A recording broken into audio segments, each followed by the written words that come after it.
Top down trickle down approach అని అంటారు. ఏంటి ట్రికిల్ డౌన్ అప్రోచ్ అంటే? Simple thing. మీరు అందరూ ఫస్ట్ 5 ఇయర్ ప్లాన్ విన్నారా? ఏ 5 ఇయర్ ప్లాన్ అది? దానికి ఒక పేరు పెట్టాను, 51 to 56 కదా. హర్రోడ్ దోమర్ మోడల్, నెహ్రూ హర్రోడ్ దోమర్ మోడల్ అని చెప్పాం. ఈ ఫస్ట్ 5 ఇయర్ ప్లాన్లో మనం అగ్రికల్చర్ సెక్టర్ డెవలప్మెంట్కి ఇచ్చాం ఎక్కువ ఫోకస్, సేవింగ్స్ ఇన్వెస్ట్మెంట్కి ఇచ్చాం. సెకండ్ 5 ఇయర్ ప్లాన్ ఇమీడియట్గా వచ్చేటప్పటికి దాని ఒక పేరు చెప్పాను, మహాల్నోబిస్ మోడల్ అని చెప్పాను. ఈ మహాల్నోబిస్ ఏం చెప్పాడు? Investment in which type of industries? Capital, basic, heavy industries అన్నాం. సో ఆయన హెవీ ఇండస్ట్రీస్ చెప్తూ ఇంకేం చెప్పాడు? దాని నుంచి వచ్చేటటువంటి డబ్బులతో కన్జ్యూమర్ ఇండస్ట్రీస్ పెట్టాలన్నాడు. ఇదే ట్రికిల్ డౌన్ థియరీ అంటే. ట్రికిల్ డౌన్ అంటే ఏంటి? ఒక గొట్టం తీసుకోండి, గొట్టంలో పైన నీళ్ళు పోసారనుకోండి, ఆ నీరు ఎక్కడికి వెళ్తుంది? గ్రావిటీ ఆధారంగా కిందకి వెళ్తుంది. సో ఈయన ఏం చెప్తాడంటే, ఈ పర్టికులర్ కాన్సెప్ట్ ఏం చెప్తుందంటే, trickle down theory is nothing but this.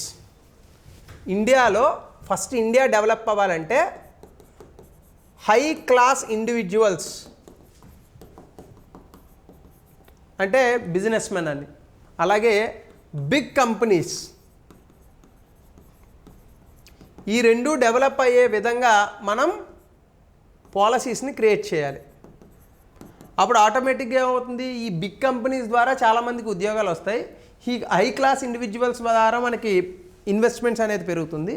ఈ రెండిటి కారణంగా మనకి ఎంప్లాయ్మెంట్ ఆపర్చునిటీస్ అనేవి పెరుగుతాయి. ఏం పెరుగుతాయి? ఎంప్లాయ్మెంట్ ఆపర్చునిటీస్ అనేవి పెరుగుతాయి. ద మూమెంట్ ఎంప్లాయ్మెంట్ ఆపర్చునిటీస్ ఎప్పుడైతే పెరిగాయో దెన్ వాట్ విల్ హ్యాపెన్? ఇండియాలో అందరికీ జాబులు వస్తాయి. జాబ్ ఎప్పుడైతే వచ్చిందో అందరికీ శాలరీలు వస్తాయి. శాలరీ ఎప్పుడైతే వచ్చిందో ఎక్కువ గూడ్స్ని డిమాండ్ చేస్తారు. ఎప్పుడు ఎక్కువ గూడ్స్ని డిమాండ్ చేశారో ఎక్కువ గూడ్స్ ప్రొడ్యూస్ అవుతాయి. దానివల్ల ఏమవుతుంది?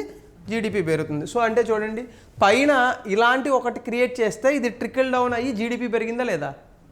అర్థమవుతుందా? ఆయన పైన గొట్టంలో నీళ్ళు పోస్తే కింద గొట్టానికి వెళ్ళాయా లేవా? సో అదే ట్రికిల్ డౌన్ థియరీ అనమాట. అంటే చూడండి, proponents of trickle down theory would argue that richer individuals అంటే ఎవరు?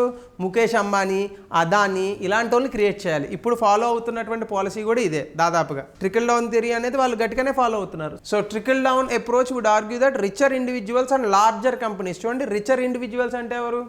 వీళ్ళే అంబానీ, అదానీ. ఆయన ఉన్నాడు కదా playboy of India, UK పారిపోయాడు, విజయ్ మాల్యా, లలిత్ మోడీ, ఇలాంటి వాళ్ళు ఉన్నారా? వీళ్ళంతా రిచర్ ఇండివిజువల్స్ అనమాట. ప్లస్ లార్జర్ కంపెనీస్ ఏమున్నాయి? Larger companies Tata, Birla, Reliance, Adani group of companies ఇట్లాంటివి ఉన్నాయి కదా. సో ఇవన్నీ కూడా లార్జర్ కంపెనీస్. ఇప్పుడు మాట్లాడితే ఫ్లిప్కార్ట్, ఇవి కూడా లార్జర్ కంపెనీలే కదా. సో ఇలాంటి లార్జర్ కంపెనీస్ వస్తే they are the driving force behind economic growth. అంటే జీడిపి రావాలంటే బాగా సంపన్నులు అంటే రిచ్ ఇండివిజువల్స్, అలాగే పెద్ద పెద్ద బిజినెస్లు, ఈ రెండు క్రియేట్ అయ్యేటటువంటి ఎన్వైర్న్మెంట్ని గవర్నమెంట్ క్రియేట్ చేయాలి. చేస్తే ఏమవుతుంది? వాళ్ళు ఇంకా ఎక్కువ ఉద్యోగాల కల్పన చేస్తారు. ఎందుకంటే వాళ్ళ దగ్గర డబ్బులు ఉంటాయి కాబట్టి పెట్టుబడి పెడతారు. లలిత జ్యువెలర్స్ ఎంత వ్యాపారం చేస్తాడు దేశంలో?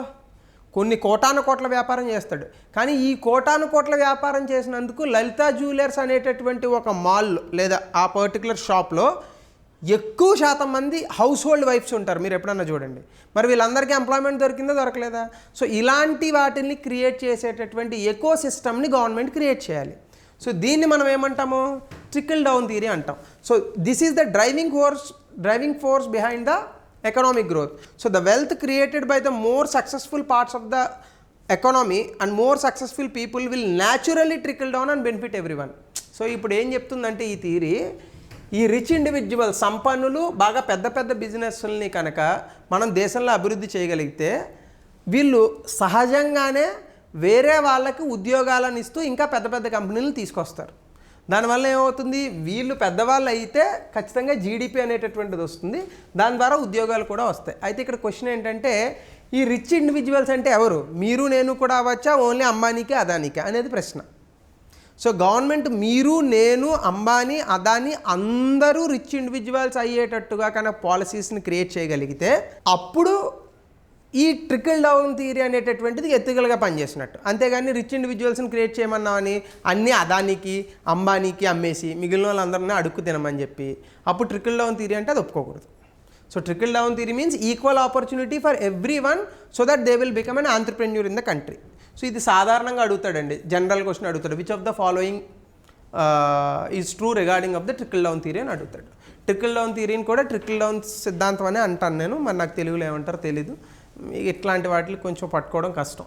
సో చూడండి, therefore the country should focus on ensuring the right environment. Environment అంటే ఇక్కడ ఏంటి, ఆర్థిక వాతావరణం, అంతేగాని మీరు అనుకునే వాతావరణం కాదు. So for rich and larger companies to thrive. ఎప్పుడు రిచ్ అండ్ లార్జర్ కంపెనీస్ ఎప్పుడు వస్తాయండి? ట్యాక్స్లు ఎక్కువ ఉండాలా తక్కువ ఉండాలా? తక్కువ ఉండాలి. సో ట్యాక్సేషన్ ఎంత ఉండాలి? తక్కువ ఉండాలి. నియంత్రణ ఎక్కువ ఉండాలా తక్కువ ఉండాలా? తక్కువ ఉండాలి నియంత్రణ, అంతే కదా. నియంత్రణ తక్కువ ఉంటేనే కదా కంపెనీలు పనిచేసేది. సో రెగ్యులేషన్ కూడా తక్కువ ఉండాలి. సో కాబట్టి top down approach tend to centralise decision making and is often linked to development through large scale prestige projects. So దీన్ని ట్రికల్ డౌన్ థియరీ.